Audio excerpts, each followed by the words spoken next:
Joining us for the first time tonight on Loudwire Nights is Jesse Leach, frontman for Killswitch Engage. Welcome to the show, Jesse, and thank you for your time. What are you up to today? I am driving around New York City aimlessly, enjoying the warm, seasonally unwarm weather, rather warm weather, I should say. It's quite a nice day out today. You're seriously just driving for the fun of it in New York City? I am, yes. I had to come down here for a show last night to see a band play, E-Town Concrete, and it was such a beautiful day, I just decided to, waste time in the city for a little while. Oh, okay. So sure, constant I'll be stuck in traffic forever. Honking and people screaming and taxi cabs fighting. Excellent. Yeah. All right, we got to start with the big news. Killswitch Engage just nominated for a Grammy. It's not a first for you or the band, but gotta imagine still super exciting. This time it's for Unleashed in the Best Metal Performance category. How did you get the news? What was your reaction? What was that story? I got a text message yesterday morning. Woke up, texted my family. My girlfriend freaked out. It was a lot of fun. I just think for me, the recognition is nice. I mean, obviously, as a band, it's all about the fans and our interaction with them. But it's nice to be recognized by mainstream society, especially being a metal band. I feel like if we can shine a spotlight on metal music in general, just to get it more recognition in the public eye and the mainstream, it's definitely a win for everybody in our community. Did you attend when you were nominated the first time? I did go attend the Grammys when we were nominated for In Due Time, and we had a lot of fun, a lot of after parties, a lot of craziness, and it's just funny. You're walking down the red carpet there, and you're thinking to yourself, how the hell did we get here? You know, when you start in a metal band or aggressive music in general, you don't really tend to think of yourself as going to be walking down the red carpet at the Grammys. It's definitely a surreal experience. Are you going to be attending in 2020? Yeah, I'm definitely going. Why not? We have January off. Go there and party and have fun. And to me, it's just the experience of going there, and it's so surreal because it's just something I never thought I would do. And I got to take my girlfriend too. I can't not take her, so it's gonna be fun. It'll be her first time on the red carpet, so I'm excited for her as well. Oh, you'll be checking out dresses from here to then. Do you like this one, babe? Do you like this one, babe? Yeah, that's exactly what's gonna happen. Yeah, exactly. So fun. All right, let's talk about Atonement. It's the band's 8th and most recent studio album. Do you consider it your best work to date? I mean, many do, but how do you feel? Yeah, I mean, it's kind of a typical thing to say when you put out a new record, but I truly do feel, I look at our back catalog, with the stuff that I've done with them, because I can't really speak on what Howard did. I mean, you can't really touch End of Heartache and Daylight Dies. Those are great records. But I think as far as my career is concerned, yeah, I think this is definitely the most honest, raw, and I don't know how to describe it really, but I'm definitely proud of the performance. And I'm proud of the lyrics, and I think we really captured a moment in time in the band's career, and I think it's connected with a lot of people so far. I would agree. The extremely powerful song, speaking of Howard, The Signal Fire, brought together Howard Jones, former Killswitch Engage vocalist, and you, current vocalist, which is very unique, right? And the title reads Killswitch Engage, there's no featuring Howard Jones, which is also different. Adam's Hawaiian shirt in the video, pretty special. And then there's that fist bump moment between you two. Was that an organic moment? Because such a small gesture struck such a chord with so many. Yeah, the director Ian McFarlane had the idea because we were chumming around anyway on camera. He's like, it might be a cool idea if you guys did a quick fist bump. So it was definitely the director that helped us with that. But we were already trying to figure out how to make it look cool anyway. Because Howard and I were like, how do we make it the body language really signify what we're going for here to show unity? And it just happened after the suggestion, and it was only one time, and that was it. It was just one take, and there it was. Beautiful moment. I read that the day he came out to sing on the song was the day you found out about your vocal polyp. What was going through your head when you got that call or email? Because here you are, you're not hitting these notes that you could hit. Now you have to have surgery, and there's no guarantee your voice is going to be the same, thankfully better than ever. And then you got Howard around. That would be very intimidating for many a vocalist, I would think. I think if anything, what was going through my mind, I was trying to keep positive, but it's just worked out. It's really interesting how the timing of that was perfect. I lost my voice, and Howard was free and jumped on a flight, and I was able to be there in the studio to see it go down.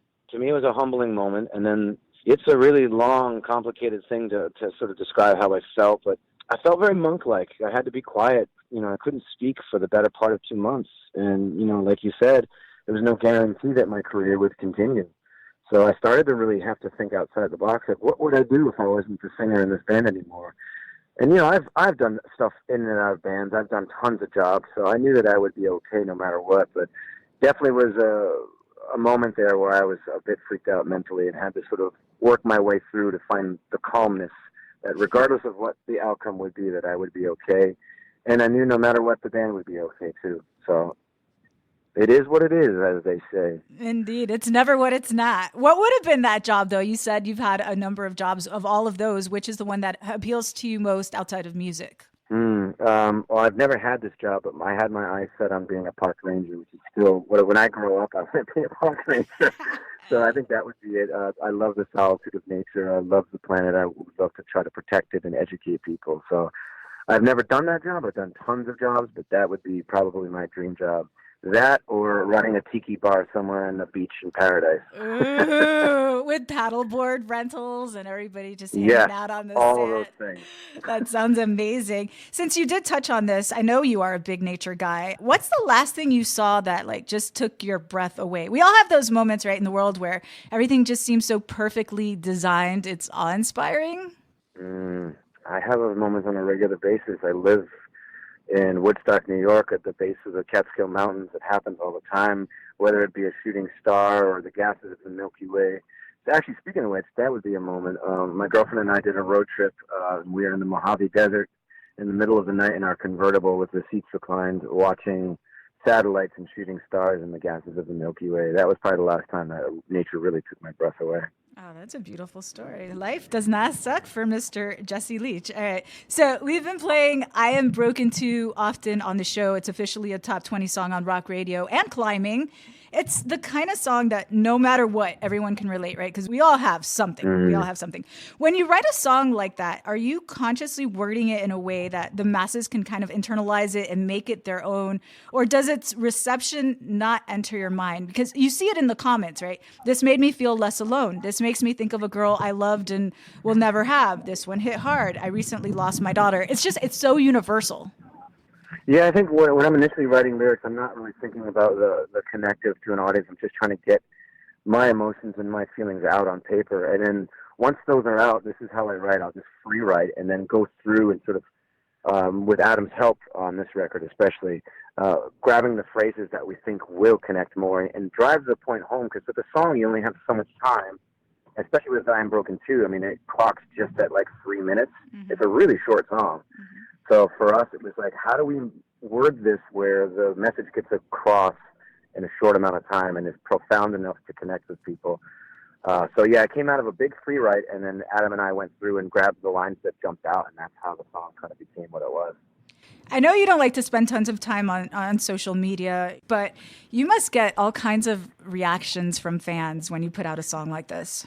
Yeah, definitely. And a lot of it is very sad and gut-wrenching and heartbreaking to read. So I'm definitely careful about how much time I invest in reading people's messages and comments about the specific song. This one especially, because you hear a lot of and I read a lot of the message will start out, I wanted to kill myself. And it's oh man, it's so heavy. I can't really, invest my time.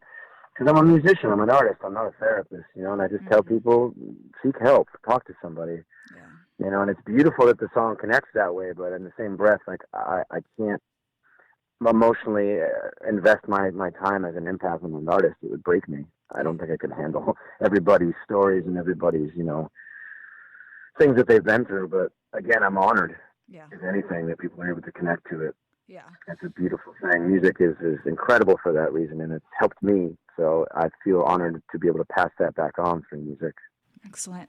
You're on Josta's upcoming album, Lost Chapters Volume 2. The song is called Strength to Draw the Line, and he said that you helped inspire some of those lyrics. What musician has single-handedly inspired you the most? There's a couple, but maybe I'll just speak to Joe Strummer from The Clash because he's tattooed on my arm.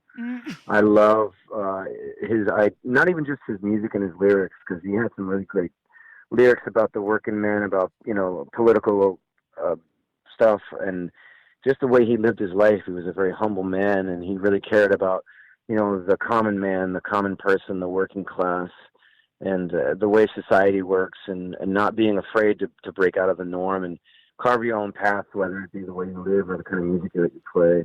and the fact that the Clash incorporated a lot of reggae music and were very influenced by the Jamaican community in England at the time, and were able to take punk rock's message and energy and blend it with reggae and Jamaican culture. I just absolutely love that band. It just speaks to me on so many different levels, not even just sonically, but the message that they carried. And Joe is a very humble man, according to a lot of accounts, so he's definitely one of my musical heroes. Okay. Loudwire called the recently announced Atonement tour an essential metalcore tour. So it's Killswitch Engage along with August Burns Red, who are also nominated for a Grammy in 2017. Side note, that kicks off March 10th. Killswitch Engage also have some dates in May with Iron Maiden. Sadly, not in the US. That's an Australian leg of their tour. I know you've had a tough year, but it really sounds like it's coming together nicely. Like, are you feeling a shift with the move to the Catskills and the release of the record and the Grammy and the stupendous upcoming tours? Yeah, my life has done a complete 180 in this past year, and it's the best thing that ever happened to me. I'm definitely in better spirits. My energy is in a much better place than it has been in I don't even know how many years. I couldn't even tell you. I feel like a completely new, different person, and I definitely carry with me a joy that I've never had in my heart and a confidence that I've never had as a performer, as an artist. So, this year has been a huge transformation for me. And, it came out of a sort of a dark place and turned into where I am now, which is one of the brightest places I've been in my life. Love that. Speaking of a whole new you lost a ton of weight. What did you do? Were you trying to lose weight? I was not trying to lose weight, but I was definitely trying to get healthy. I had a lot of dietary issues, and I was getting rashes and just really unhealthy. Went to a bunch of doctors, couldn't figure out what was wrong with me. I took gluten out of my diet, that helped, but I was still having digestive issues and skin rashes. And when I met my girlfriend, she suggested in so many words that I go vegan, and I did. And in total, I've lost almost about 30 pounds. I can actually see the muscles in my stomach again. I have more energy than I've ever had. I'm thinking clearer. I'm a lot less depressed. Definitely been a huge transition for me, and I feel great, and I feel like a new man. It's a beautiful thing, and I definitely recommend it. You got to do it right, though. Make sure you're getting your vitamins and your supplements, and do it the right way. But I highly recommend a vegan diet, a plant-based diet, to anybody out there who's looking to turn the clock back on your age and start to feel better, and to release yourself spiritually as well from some of the dark stuff that goes on in the food industry. Yeah, you could see it. I remember I was looking at that interview you did with Joe a few months back. I think it was with Loudwire. You went into the studio, and I'm like, man, his skin, and he has no wrinkles. I don't know. You just look healthier than I've ever seen you look. And I guess that explains it. As my girlfriend would say, vegan power.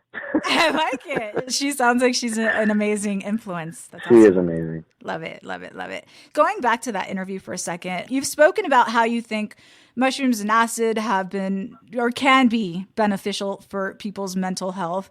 You don't push it down anybody's throat. It's helped you. You just share your opinions. And by the way, side note, you guys, if you haven't seen Joe's interview with Jesse Leach over at Loudwire, you should. It's a great interview. But you also mentioned, kind of in passing in a different interview, that you had a really bad trip when you were 17. So of course I want to hear the bad trip when you were 17 story.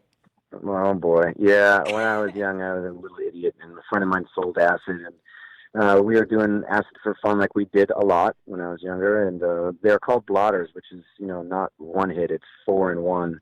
And I took one, and I wasn't feeling it, and the rookie mistake when you're doing that is to take more instead of waiting it out. So I took 3 more, and it ended up being 16 hits in total. And, 16 hits of Timothy Leary original recipe acid. Oh my God. And, long story short, I saw God, I saw the devil. Just patterns everywhere. I thought I was going to die. I actually was still living with my parents, still in high school, and knocked on the door of my parents' bedroom and told them I thought I was going to die. And my dad, who was a child of the 60s, turned minister, decided that the best thing for him to do was to take me on Sunday morning, because it was a Saturday night, to church, and he was preaching. So I'm sitting in the pews of a church, still tripping my face off, listening to my father give a sermon that he last minute modified to sort of aim at me about the dangers. That sounds horrible. That sounds to say, it scarred me, and I didn't touch acid for 15 years. Oh my God, that sounds like a nightmare on earth. It Ugh. was. The carpet was snaking up around my legs. I was crying. I'm sure the people in church were like, "What the hell is wrong with the pastor's kid today?" That's so funny. And yet you revisited acid. Yeah, well, that was out of just necessity and like tired of dealing with mental health issues and all the pills they try to throw at you and the pharmaceutical companies and all the poison and all the misinformation that we get. And I trusted a friend who was talking to me about it, and I was like, you know what, I'll give it a try. And if you do it in such a small dose that you're not seeing any visuals, if someone was on a microdose of acid, you'd never know it. And what it does, it just helps reconnect the neurons and synapses in your brain into different neural pathways that lead you out of your cycle of depression and anxiety. And they're doing studies on it. It's still fairly new science, and it's very controversial because it's illegal. Mm. But I would say that I'm definitely a firm believer in it for You're, some people. It doesn't work for everybody, but just like any medication, just like any pill, any form of therapy, I've tried a bunch, and it seems to work for me. So yeah. yeah, you're like the third person I've heard mention that, but it was actually one of my friends who was an alcoholic, and I guess you can't say he got sober, but it helped him. He's off alcohol. Well, if you were to ask me if I were to choose between never drinking again and never doing psychedelics, I would easily say I would never drink again. And drinking's poison. It's terrible for you. Yeah, Yeah. acids definitely and mushrooms are definitely have a form of poison, but it's a much, much, much smaller amount, and the body reacts very differently to it. So yeah, I could see that. Yeah, I've had people who have gone on psychedelics, and it's helped with their drug addictions and their alcoholism as well. Yeah. We're going to wrap on an absolutely ridiculous question. Do you have any New Year's resolutions? I don't do resolutions. I don't believe in them. I think that every day you wake up, you should make a resolution to yourself to better yourself and to think differently and think more positive and be more humble and more grateful. I don't think it should be something you do once a year. Every morning you wake up, that's a gift, and start your life, your day fresh there, because you're very fortunate to have that first breath of life in the morning.